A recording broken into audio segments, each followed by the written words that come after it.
আপনারা সিপিডি থেকে বরাবরই কালো টাকার বিষয়টিকে ক্রিটিক করেছেন এবং এটি যাতে না থাকে এটা নৈতিকতার বিচারে আজকে অর্থ উপদেষ্টা গণমাধ্যমের প্রশ্নের উত্তরে উনি একটি আভাস দিয়েছেন যে দেশের মানুষ যদি না চায় তাহলে এই প্লট এবং ফ্ল্যাটের যে কালো টাকা বিনিয়োগের সুযোগ সেটি হয়তো থাকবে না।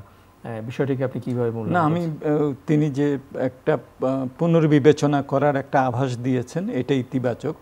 আপনি জানেন যে আমরা সবসময় বলেছি যে এটা দিলে যেটা হয় এটা দিয়ে কখনোই খুব বড় ধরনের কর কিন্তু আসে নাই, কিন্তু যেটা হয় যে যারা সৎ যারা দিতে দেন তাদের জন্য এটা একটা ডিসইনসেন্টিভ হিসাবে কাজ করে।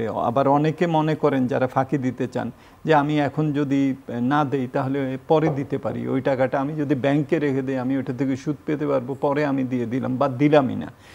এই ধরনের সুযোগগুলো কিন্তু কোনো সময় কোনো দেশে যে দেয়া হয় না তা না, কিন্তু আমাদের দেশে ধারাবাহিকভাবে দেওয়া হয়েছে এবং এগুলোকে যে বিবেচনায় নিয়ে যে এটা করা হবে। আর এখন তো একটা ব্যতিক্রমী সময় এবং এখন কিন্তু একটা শূন্য সহিষ্ণুতা দেখাতে হবে একটা, আমরা আগে যেটা বলতাম তো সেইটা কিন্তু এখন একটা প্রকৃষ্ট সময় ছিল যে ওই দিকে না, যে আমি দেখলাম যে কেবলমাত্র ওইটা না, কোনো জায়গায় জরিমানার হারও ইত্যাদি কমানো হয়েছে, কোনো জায়গায় অ্যাডজাস্টমেন্টের টাইম বাড়ানো হয়েছে। মানে মনে হয় যেন যে মানে এগুলো দিয়ে যদি কিছু আরও বাড়তি আদায় করতে পারি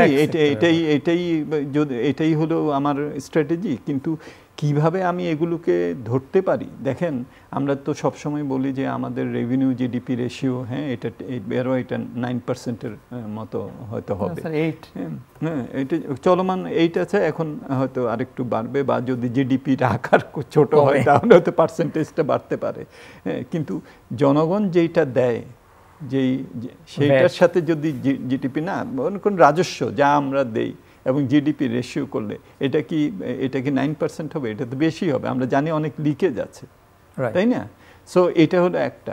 তারপরে এই যে ভ্যাট, এই যে ইএফডি মেশিন 3 লক্ষ এটা বসানোর একটা কথা ছিল, এটা তো 10,000 11,000-এর বেশি বসানো জানি।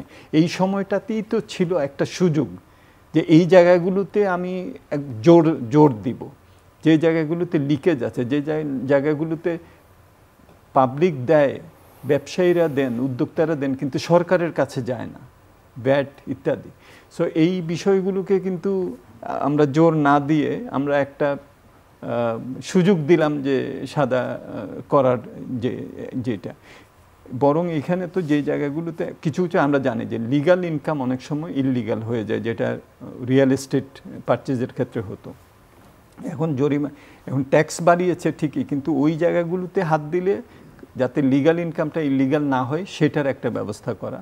আরেকটা সেটা হলো যে দেখেন যখন নাকি আমরা বাইরে থেকে পাচারকৃত টাকা ফেরত আনার জন্য কথা বলছি, তো তখন বাইরে টাকাটা গেছে তো এই ধরনের কালো টাকাই তো বাইরে গেছে, তাই না? তাহলে আমি তো ওইটাকে অ্যাটাক করতে হবে, মানে এটা নট অনলি ওই ডিমান্ড সাইড থেকে, একটু সোর্স থেকে তো আমাকে এটা অ্যাটাক করতে হবে। সুতরাং উনি যে বলেছেন যে এটা পুনর্বিবেচনা করবে, আমার মনে হয় যে এটা ঠিক আছে।